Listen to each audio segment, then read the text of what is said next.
Eu acho que já deu para perceber que essa série é verdade, porque ela fala de peregrinação. Se alguém, 60 dias atrás, fosse falar que eu ia viver tudo que eu vivi na minha peregrinação nos últimos 60 dias, eu falo, você é maluco, cara? Você é doido? Mas a vida de um peregrino é assim. A nossa morada não é essa. A nossa morada é na glória. E o Eugene Peterson, interpretando os salmos de romagem, que são esses salmos até o 134, ele diz isso. Para que a gente cultive a espiritualidade cristã de uma maneira genuína, é preciso compreender os processos da nossa vida e é preciso criar raízes. É preciso criar raízes.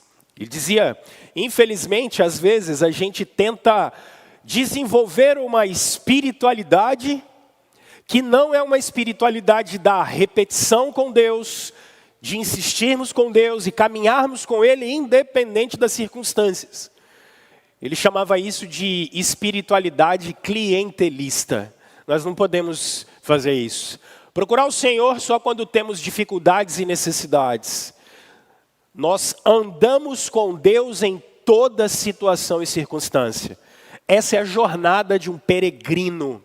E hoje eu queria conversar com vocês, nós estamos nos últimos salmos de romagem, hoje é o 131, vai faltar o 32, 33 e 34, que a gente vai ver nas próximas semanas. E eu queria conversar com vocês sobre humildade, no Salmo 131. A palavra de Deus diz o seguinte para nós: Senhor, o meu coração não é orgulhoso, e os meus olhos não são arrogantes. Não me envolvo com as coisas grandiosas nem maravilhosas demais para mim. De fato, acalmei e tranquilizei a minha alma. Eu sou como uma criança recém-amamentada por sua mãe. A minha alma é como essa criança. Põe a sua esperança no Senhor, ó Israel, desde agora e para sempre. Vamos orar, meus irmãos. Senhor, clamamos por sua presença. O Senhor é Deus fiel e está com o seu povo em toda e qualquer situação. Obrigado.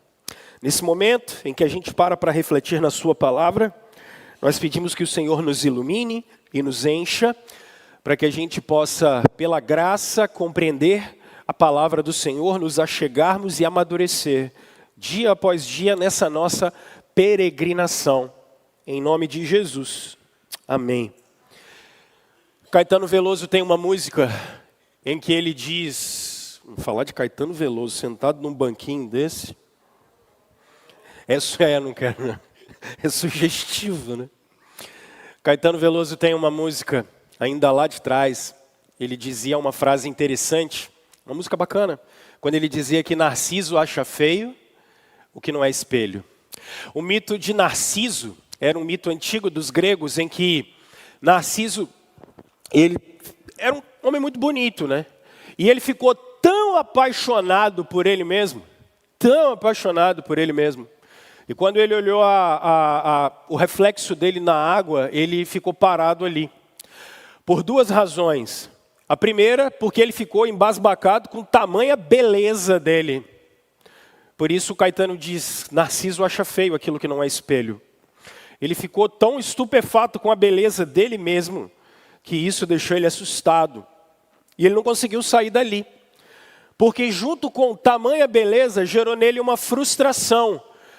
Porque ele, embora pudesse contemplar aquela beleza, ele nunca teria aquela beleza em forma de outro na frente dele.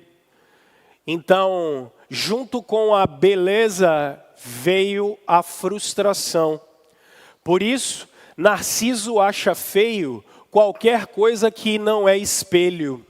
Esse é o ditado para os arrogantes. Esse é o ditado para quem não é humilde. É muito comum a gente ter essa arrogância em nós. Os Guinness, um espiritualista do século XX, ele dizia que Nós somos reformados e não católicos. Os católicos fazem uma diferença entre pecados mortais e pecados veniais. Nós não fazemos isso.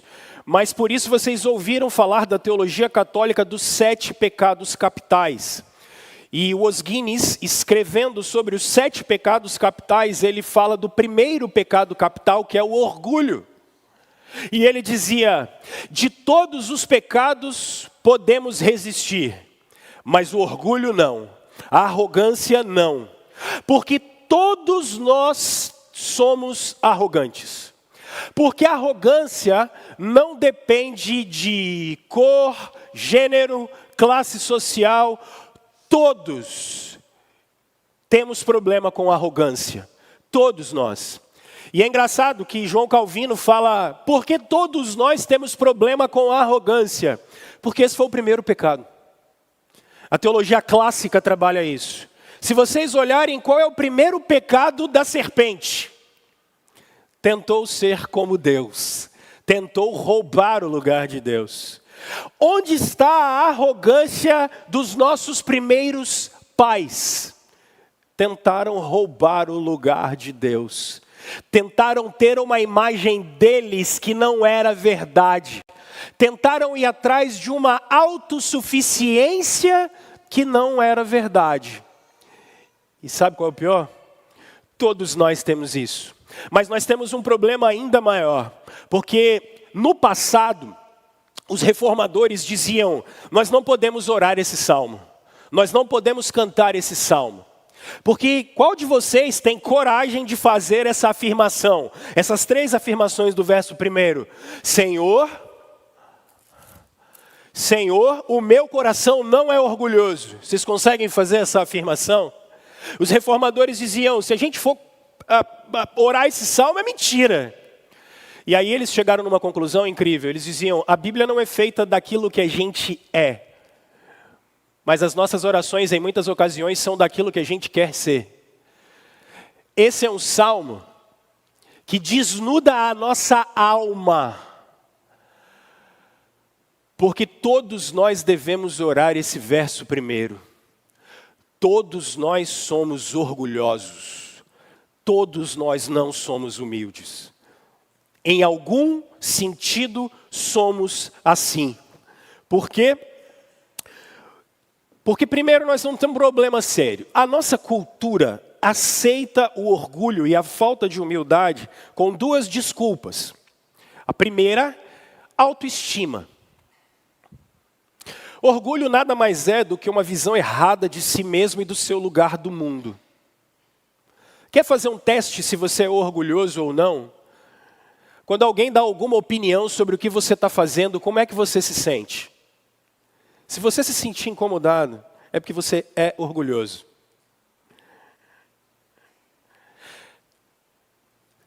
Nos últimos 60 dias eu dependi de gente pra caramba, tá? E eu continuo dependendo. Eu só consigo dirigir porque eu não preciso botar o pé na embreagem, porque se eu precisasse eu não consigo. Quer saber se você é orgulhoso? Faça o teste. Quando você depende de alguém, como você se sente? Todos nós somos orgulhosos. Quando a gente ouve a opinião das pessoas, quando a gente depende das pessoas. Quer ver o pior? Quando a gente é obrigado a fazer aquilo que a gente não quer. Se você se sente mal nessas situações, é porque o orgulho chegou em você. Porque nós estamos falando de que somos cristãos, e essa interpretação é cristã. O nosso rei é aquele que dependia de mulheres no primeiro século. O nosso rei é aquele que foi humilhado e mesmo assim não teve problema com isso. A espiritualidade cristã vai ser a única que vai tratar o orgulho na raiz.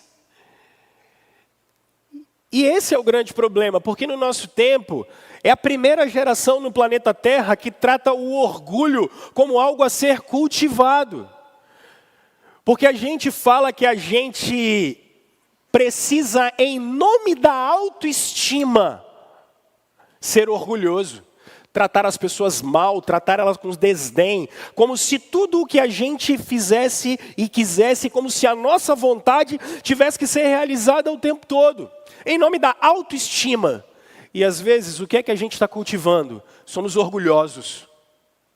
Não aceitamos a opinião, não aceitamos o outro, não aceitamos o diferente, não aceitamos. Por quê? Porque é o mito da autossuficiência. É como se a gente se achasse superior o tempo todo aos outros. Se tivesse na minha mão, ia estar melhor. Se eu fizesse, estaria melhor. Se eu mandasse, estaria melhor. Se fosse eu, se fosse eu, se fosse eu, se fosse o meu orgulho. Isso é pecado. Isso é falta de humildade. E falta de entender o seu lugar no mundo. Isso é arrogância. Quando a gente não respeita a opinião, o outro não aceita a ajuda, quando a gente acha que a gente é o centro do mundo, isso é arrogância. E é isso que esse salmo está batendo na gente. Orgulho é uma presunção irracional de superioridade, ou uma opinião arrogante das qualidades de você mesmo. Isso é orgulho. Você achar que você é mais do que você é. Agora, olha que coisa curiosa. Só existe lugar para o orgulho porque tem comparação. Onde não há comparação, não há orgulho. O rico só gosta de comparar a sua riqueza porque existe o pobre. Porque se não tiver mais o pobre, nem rico ele não é, porque não tem mais padrão. O feio ou o bonito, se não tiver um ao outro, não tem mais padrão. Orgulho é uma comparação errada com as pessoas. Porque eu não estou olhando mais para você como se você fosse a minha irmã ou a minha semelhança. Eu estou olhando para você como se você fosse o meu competidor.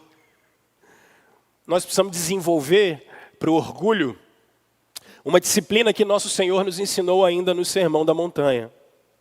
Bem-aventurados os humildes de espírito. O orgulho só vai ser combatido quando aprendermos a sermos humildes de espírito. A expressão grega ali é miseráveis de espírito. Pastor, e o Salmo? O Salmo é o 131. A história da igreja chama esse Salmo de Davi. Quando Davi escreve esse Salmo, pastor, Davi, vocês sabem, foi chamado por Deus e ungido por Samuel para ser rei de Israel. Só que fato é que antes de Davi ser rei de Israel, o rei era Saul.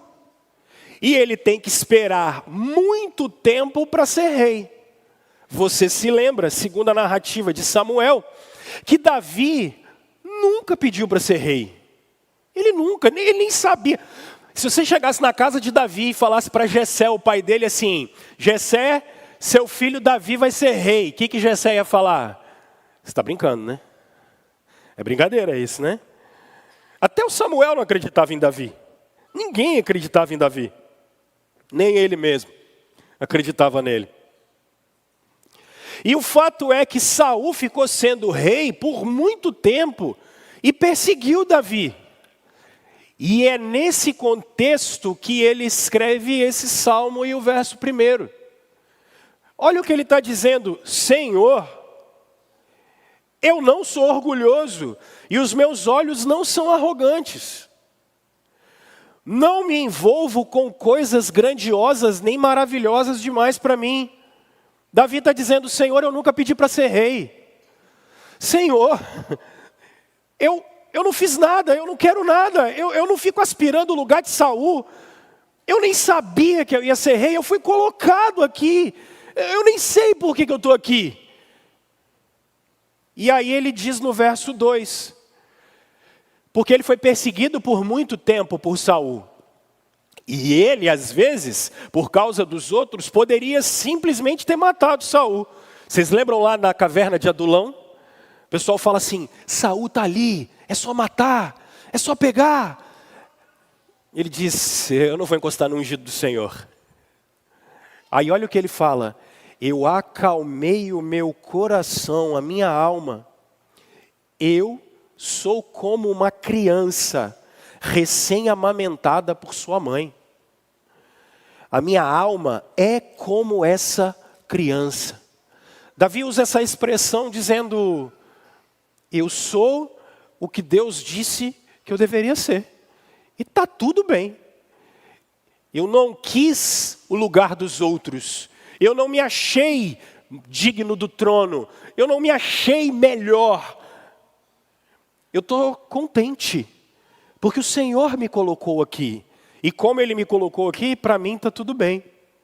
Aí, depois de fazer essa anatomia da alma dele, dizendo que está tudo bem, ele diz para o povo todo, com uma grande declaração de fé, põe a sua esperança no Senhor, ó Israel, desde agora e para sempre. Davi, ecoado por Agostinho, por Santo Agostinho, ele diz algo que é incrível. Santo Agostinho diz o seguinte nas suas confissões: fizeste-nos para ti, e o nosso coração permanece irrequieto, até que encontre repouso em ti. O Senhor fez a gente, o coração da gente inquieto, até que a gente se encontre com o Senhor. O que Agostinho queria dizer, ecoando Davi? O orgulho é uma forma errada da gente se ver e ver o outro. O orgulho é uma forma errada da gente ver o nosso lugar do mundo e especialmente a pessoa do Senhor. Para que haja cura do nosso orgulho e a gente desenvolva a humildade, nós precisamos reencontrar o lugar do Senhor na nossa vida. Davi só tem paz na sua alma, não porque todos os súditos estão aos seus pés. Davi não tem paz na sua alma porque todo mundo reconhece ele como sendo rei. E a sua vaidade é vista.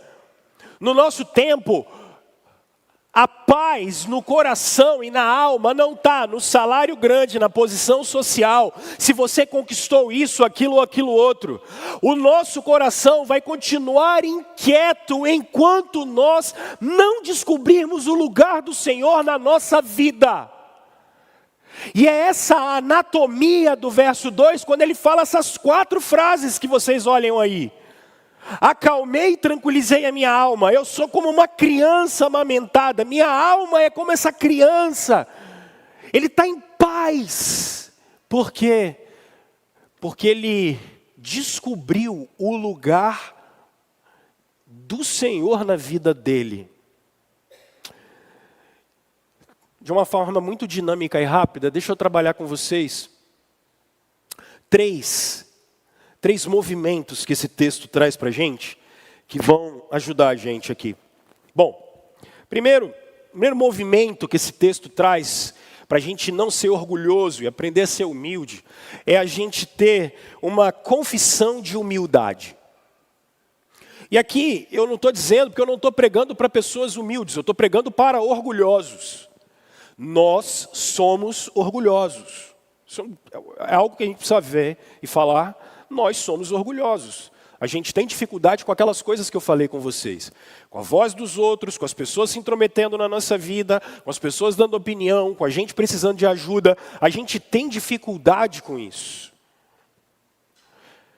A primeira coisa o primeiro movimento aqui, para que a gente tenha uma vida humilde, uma vida longe do orgulho, é essa confissão de humildade. Não porque você é, mas porque você gostaria de ser. Todo cristão precisa querer isso.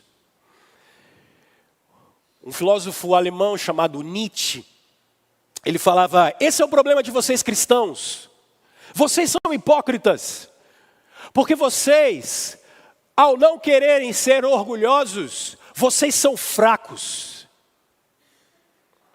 Porque quando eu digo que que você precisa ouvir, se despir, se doar. Então, parece que a gente não vai querer mais. Pastor, e as minhas aspirações na vida eu não posso ter? Diria, claro que pode ter. Inclusive, quando eu era criança, eu queria ser médico, eu queria ser astronauta, eu queria ser cirurgião, eu queria... Não é disso, orgulho não é isso. Aspiração na vida não é problema. E a resposta que é dada para o Nietzsche é que falta de orgulho não é fraqueza. Porque, na verdade, aspiração na vida é a energia vital que a gente tem. Por exemplo, amanhã você vai levantar de manhã e você vai querer trabalhar porque você aspira algumas coisas. Olhando o Eric, amanhã ele vai trabalhar por quê? Porque tem que sustentar a esposa, filho. São as nossas aspirações. É a energia vital que a gente tem. O orgulho é a energia vital enlouquecida. Aí é diferente. Enlouquecida. É por isso que vocês veem pessoas que quanto mais têm, não é suficiente. Orgulho, energia vital enlouquecida. Ou, quando não conseguem o que querem, ficam frustradas. A nossa geração é de gente frustrada, porque quando não manifesta poder, se sente frustrado. Gente, a gente precisa entender que essa confissão de humildade, ela precisa vir, abre aspas para o C.S. Lewis. Olha o que C.S. Lewis dizia no Cristianismo Puro e Simples. O orgulho está acoplado à impaciência e ao descontentamento. A autossuficiência é falsa. E, portanto, o descontentamento é inevitável para o orgulhoso. Apaixonados por si mesmo e nunca suficientes, os orgulhosos são sempre frustrados. Você já se viu assim? Tá tudo ruim, nada tá bom, ninguém é suficiente, só quem é bom e quem é o suficiente? Eu. Só eu. Se não for eu. Olha o que ele continua dizendo. Desculpe a citação grande, mas eu tive muito tempo para preparar o sermão, então. De fato, se quisermos descobrir o quanto somos orgulhosos, o método é mais fácil: perguntar a nós mesmos. Quanto me desagrada ver que os outros me desprezem, se recusando a me dar qualquer atenção, se intrometer na minha vida e trabalhar e me atender com ares paternos e se exibirem com ostentação. Isso incomoda a gente, né? Muito. A resposta para isso é uma confissão de humildade. E o que é uma confissão de humildade? Nós precisamos, em primeiro lugar, reconhecer o Senhor em todos os nossos caminhos. Provérbios capítulo 3, versículo 5. Para que haja uma confissão de humildade da gente, a gente precisa, em primeiro lugar, colocar o Senhor de volta na nossa vida. O que você está querendo dizer com isso, pastor? Meus irmãos, nós somos muito pagãos. Nós somos pagãos demais. Nós não colocamos o Senhor no lugar que Ele deveria estar na vida da gente. Se não percebam, a aspiração da gente precisa ser santa. O que eu estou querendo dizer com aspiração santa? A motivação da nossa vida não é se comparar com as pessoas e ser melhor do que elas. Nós somos meros servos nessa terra. Eu estou querendo dizer para você que se o Senhor te colocou no papel de marido, é para servir. Seu rei é servo.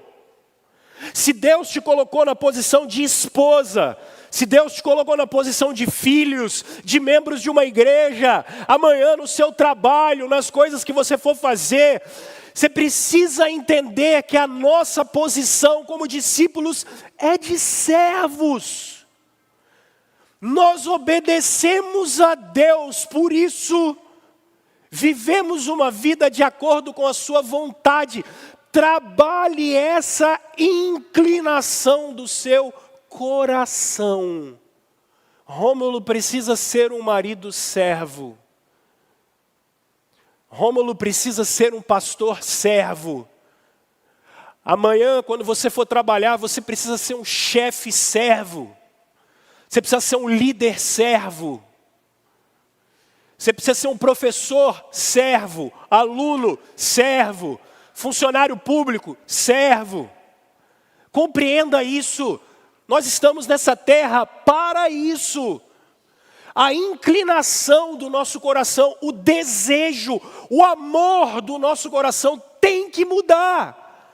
Não é para eu ter razão, certeza e a minha vontade ser feita o tempo todo. É para aquilo que Deus quer que seja feito. Davi não pediu para ser rei, ele foi colocado lá. Então ele foi conhecido como um rei segundo o coração de Deus. Porque Deus executou nele todo o desígnio dele. Que o Senhor olhe para nós, meus irmãos, e eu não fique me comparando com você, porque todos nós somos únicos. Todos nós somos únicos. A história que Deus constrói através da minha vida é essa. E aí deixa eu contar uma ilustração, porque eu preciso terminar o sermão daqui a uns minutinhos. Deixa eu levantar um pouco. Aí. Eu estou em casa, sei lá, uma semana e meia de operado, com a perna inchada, deu lá, perna inchada, gesso. Eu tenho um grupo de amigos, pastores, somos em 4, nós somos amigos de oração. Além de envelhecermos juntos, a gente divide a vida, então nós temos problemas, a gente sempre pede um para orar pelo outro, a gente marca de sempre estar dividindo a vida. Pastor costuma ser muito solitário, né? E a gente não quer envelhecer assim, a gente quer envelhecer com amigos. E eu, desde o primeiro momento que me machuquei, liguei, falei com esses irmãos, falei, cara, eu preciso de vocês nesse momento. E eu estou em casa, aí um amigo começou a falar para mim, esses rapazes são todos de São Paulo, e aí um amigo chegou para mim e falou, você está em casa? Aí eu falei, tô. Então tá bom. É a 15 de novembro, 57, 201, né? Eu falei, aqui mesmo. Ele falou, tá. Umas 3 horas depois, chega uma moto na minha casa. E essa moto, 3 horas da tarde, num calor que Deus dava. Gente, pensa num dos melhores açaís que eu já comi na minha vida. Aí eu falei, cara, obrigado. Aí ele falou assim, irmão, esse é o cuidado de Jesus por você. Pensa nisso. Isso aí é Jesus deixando sua vida um pouco mais doce hoje. O cara estava em São Carlos, interior de São Paulo. Isso é ser servo. É Jesus cuidando da gente através da vida dos outros. Pare de competir. Comece a servir. Comece a ajudar. Nosso tesouro está na glória. Se Deus botar você como o presidente do Brasil, das Nações Unidas, sei lá o quê. Se Ele botar você para ser, astronauta em Marte. Vá, meu filho, e seja servo. Não seja orgulhoso, seja servo. Os humildes de espírito entenderam que eles são pequenos demais. E que a vontade de Deus precisa ser feita. Segundo, se o primeiro é uma confissão de humildade, e lute por isso, para que você não seja frustrado, porque o mundo é maior do que as suas aspirações, para que você não fique ansioso, para que a gente tenha uma vida de humildade, além de uma confissão, a gente precisa ter um exercício de quietude. Olha o que o Davi está falando para a gente no verso 2. De fato, eu acalmei, eu tranquilizei a minha alma. Eu sou como uma criança recém-amamentada. por sua mãe. E a minha alma é como essa criança. Nós temos muitos nenéns aqui, bebês. Logo cedo de manhã, a Madalena tem um ritual. À noite ela está aí. O ritual da Madalena logo de manhã ela acorda, já fala assim, pai, acorda. Mãe, acorda. E ela começou a falar frases, né? Mamãe, cadê você? É muito legal. Aí ela começa a gritar e fala assim, Tuti, Tuti, Tuti. Enquanto você não faz a mamadeira, rapaz, pense num escândalo. Mas é um escândalo mesmo. Aí tem o ritual, você vai, pega a mamadeira, aí ela deita no travesseiro, Carol. Ela deita no travesseiro, dá a mamadeira na mão dela, aí ela cobre. Mas não é cobre porque o R não vai, é cobre, porque tem que cobrir ela. Aí, cara, acabou. Ali, ela começa a tomar mamadeira e se remexe de um lado para o outro, se remexe do lado do outro. Aí ela termina assim. Toma, papai. Pode começar o dia agora. Aí, meu irmão, carreta furacão. Aí o pau quebra o dia inteiro. Carreta furacão. Aí, cara, e roda, é o tempo de trocar a fralda e o pau quebra.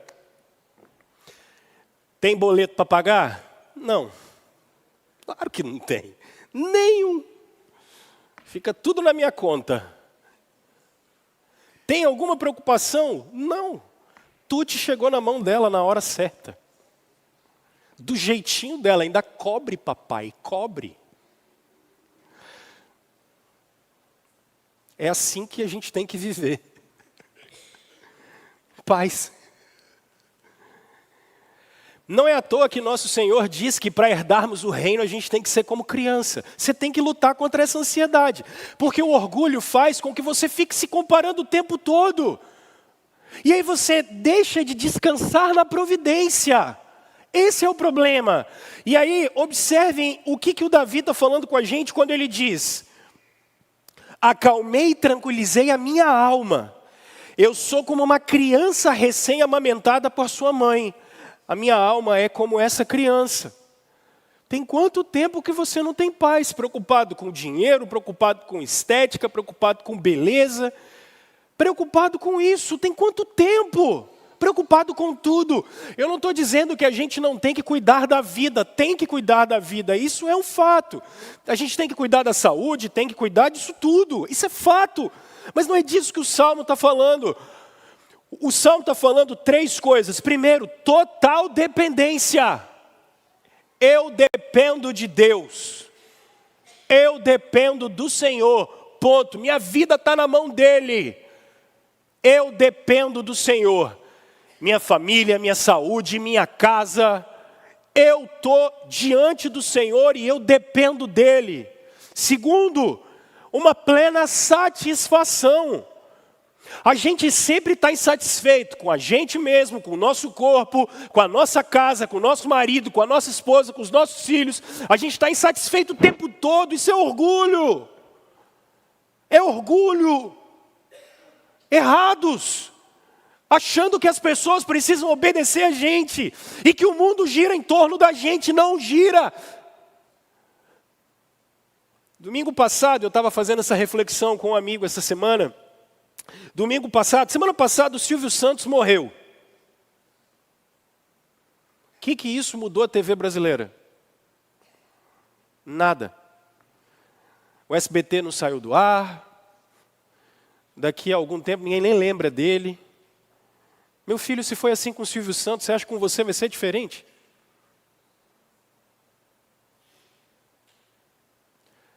Não é só total dependência, mas é satisfação.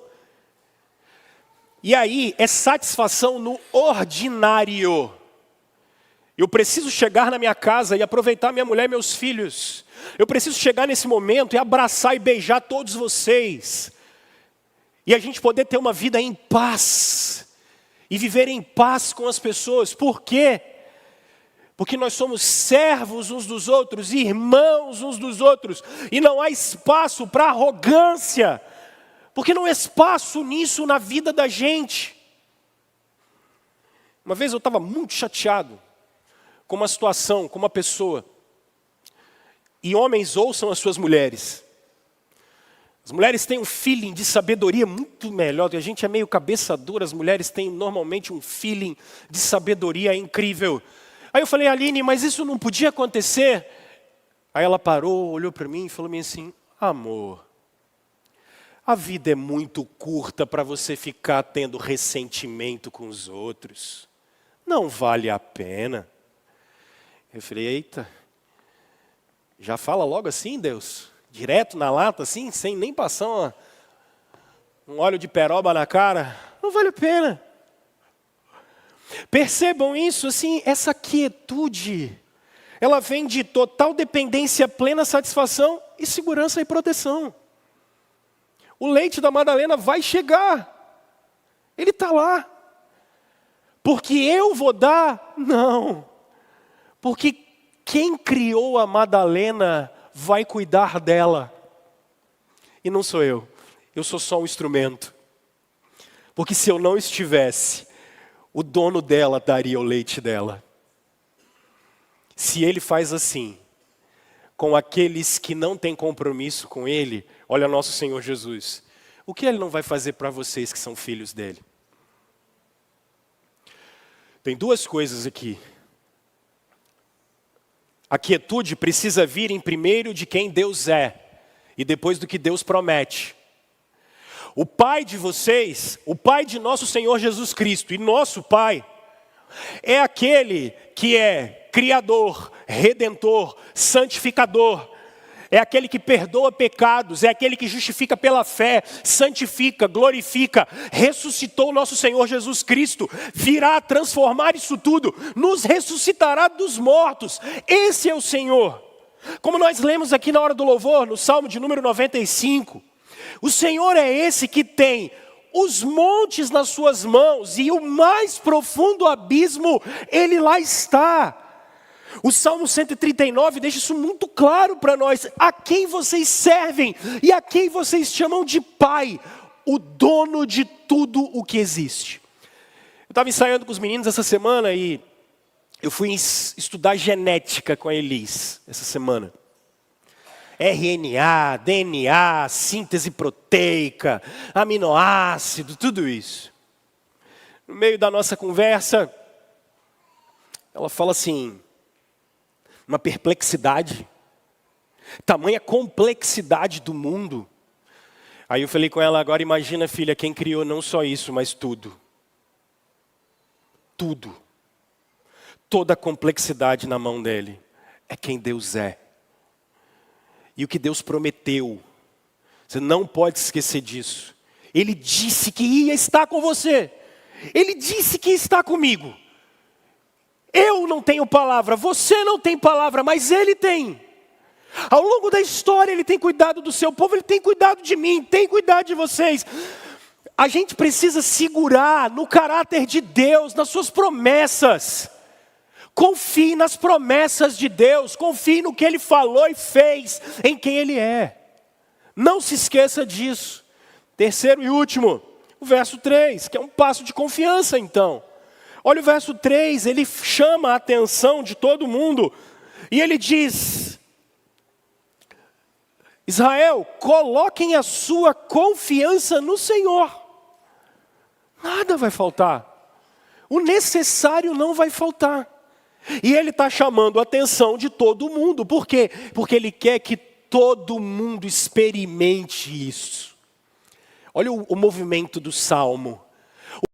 O que ele quer que o de Deus experimente tranquilidade e de arrogância. Deixa eu chamar os meninos para virem aqui à frente. Tranquilidade e falta de arrogância. Duas coisas que eu queria conversar com vocês. Agora acho que já dá para ficar em pé, né? Indo para o final. Ai. Duas coisas que eu queria falar com vocês, meus irmãos. A primeira, por favor, reconheça o orgulho que faz parte da vida da gente. Aproveite esse momento e essa semana para pedir perdão. Pedir para o Senhor para você passar a ter uma visão correta de si mesmo. Parar de ficar brigando com você e com os outros. Parar de ficar brigando numa vida de insatisfação o tempo todo, achando que eu e você somos o centro do mundo. Não somos. Não somos. Para que as suas aspirações da vida não sejam enlouquecidas, tentando se afirmar o tempo todo. Para que isso? Para que isso? O que você vai ganhar com isso? A não ser um coração completamente angustiado o tempo todo. Não vale a pena. Não vale a pena. Peça perdão, porque para orgulho não adianta remédio. Não adianta terapia. Para orgulho é só confissão de pecado. Porque é pecado. Para arrogância, a única coisa que resolve é a cruz de Cristo e a sua ressurreição. Peça perdão. E quando você sair daqui, por favor, aproveite a graça de Deus. Qual a perspectiva, pastor? Existe transformação, gente. A gente não precisa ficar com esse leão dentro da gente o tempo todo e a vida toda, mandando a gente se comparar com os outros. Porque isso é tão natural, essa autoafirmação da gente, esse julgamento da gente. Só que vocês são crentes, então vocês têm o Espírito Santo dentro de vocês. Vocês sabem que é possível não viver assim. Então seja um inconformado com a sua natureza. Seja um inconformado com o pecado dentro do seu coração. O pecado do orgulho e da arrogância, para que você seja humilde. Nosso Senhor nos ensinou isso. Ele diz, venham a mim, porque eu sou humilde. Eu sou humilde. Os discípulos de Jesus podem ser servos, podem ser humildes. Ore pedindo santificação. Ore pedindo uma vida santa. Senhor, me livra disso. Senhor, me santifica. Senhor, isso está errado, isso está me cegando, isso está atrapalhando. E aí, a oração precisa ser, Senhor, me dá um coração tranquilo. Dá um coração tranquilo, eu quero ficar em paz. Aonde eu estou por sua causa. O que eu faço por sua causa. Sou só um servo seu. Sou só um servo seu. Eu sou um servo. Eu sou um servo. Tem quanto tempo que a gente não tem paz? É dia de a gente pedir perdão, receber graça sobre graça e sair daqui em paz. E ir para casa em paz. Você tem uma grande luta pela frente, assim como eu. De não sermos orgulhosos, mas sermos humildes de espírito. O Senhor que está conosco em todo o tempo, nos dará graça na nossa jornada.